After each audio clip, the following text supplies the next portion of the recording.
Hello and welcome to another video, and today I'm making a 2024-2028 or whatever year, but not 2020 election prediction between Ready Go Politics, who is farther to the right than Let's Talk Elections. So I'm just going to be characterizing Ready Go Politics as a Republican in this scenario, and Let's Talk Elections is a Democrat in this scenario.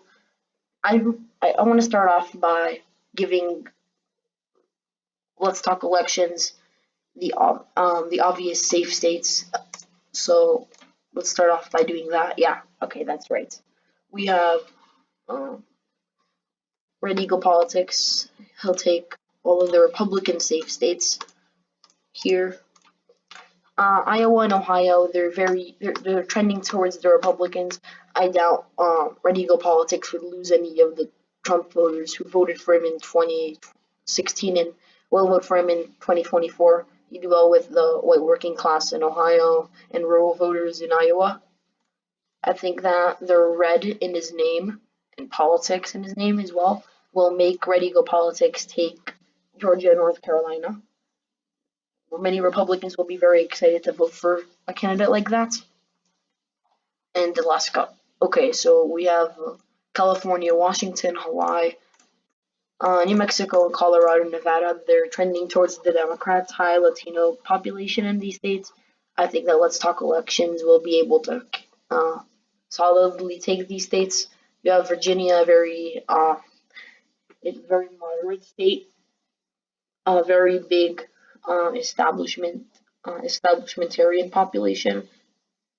So I do think that Let's Talk Elections would be able to win many more moderate voters.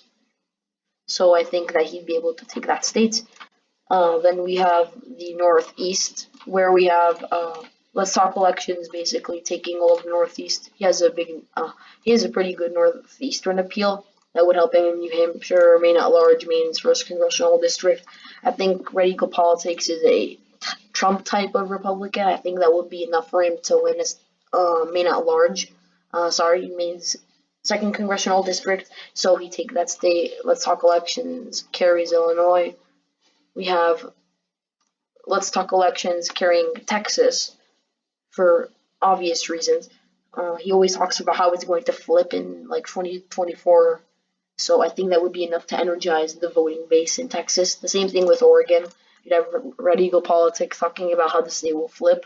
I think that would be enough for Red Eagle Politics to take the state. High voter turnout there. Red Eagle Politics talks about how Arizona is trending towards the Democrats, and I think that will scare many Republicans into voting for him. There will be very high Republican turnout, and that will be enough for Red Eagle Politics to hold the state narrowly. He'll take Minnesota. He has a pretty good rural appeal. Same thing with he'll take Nebraska's second congressional district. I think most Republicans get the district. I don't think it's going to shift towards the Democrats in the future. Wisconsin, Pennsylvania. I think that Red Eagle Politics would take those states. They're very they like candidates who are more of the change candidates. You saw how they went to Obama in 2008, 2012, went to Trump in 2016. McCain and Romney, they were more of the establishment candidates. Clinton was an establishment candidate. Let's Talk Elections is more of an establishment candidate. So you'd see Red Eagle Politics taking Minnesota, Wisconsin, and Pennsylvania.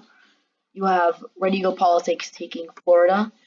I think this would happen for mostly because he'd be able to get the Cuban American voting bloc there. I think he'd be able to take many of the younger college voters there. I think it will be enough for him to take the states, but it would be one of the closest states, probably the big, very close states. And then we have Idaho, Wyoming, and Utah. These are very important states because if Red Eagle Politics takes only one of these states, he wins the election. But the problem is that Red Eagle Politics made a huge mistake. He made fun of Evan McMullen in some of his videos. He called him some random Mormon guy. And that means that now Evan McMullen will end up running in every single election forever until he dies. So I think that means that he will run in 2024, 28, whenever this election happens. And he'd split the vote so much in Idaho, Wyoming, and Utah by getting Mormon voters that he'd actually give Let's Talk Elections the victory here. So now we have Ready Go Politics getting 268, 67 electoral votes, and Let's Talk Elections getting 268 electoral votes. And the final state is Vermont. I think this is a pretty obvious one. We have Bernie Sanders taking the states. You're really not going to have Ready Go Politics, a Republican, actually taking the states. No way they're actually going to vote for him. Maybe he'll get 30%, 35%. Let's Talk Elections. He's not that much of a Democrat, and I think that would anger many progressives in the state, and they'd write in Bernie Sanders' name. I think he would take the state. It wouldn't be very close. Every voter would vote for Bernie Sanders in this election. So yeah, you have Sanders, Let's Talk Election, and Ready Go Politics all going to the House of Representatives, I guess. I'm not gonna predict who wins there. I don't think that's because I think that's very interesting. Maybe I'll make a video about that, but I don't think I will. But yeah, we have the final electoral map. We have Ready Go Politics with 267 electoral votes. Let's Talk Elections with 268 electoral votes. And Bernie Sanders with 3 electoral votes. So thanks for watching, and comment if you agree or disagree. I don't think there's really any disagreements that can be made here. This is a very solid, bulletproof election prediction. So yeah, bye.